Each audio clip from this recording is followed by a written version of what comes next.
يومئذ يوفيهم الله دينهم الحق ويعلمون أن الله هو الحق المبين.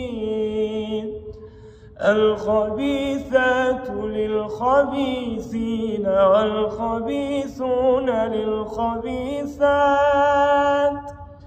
والطيبات للطيبين والطيبون للطيبات أولئك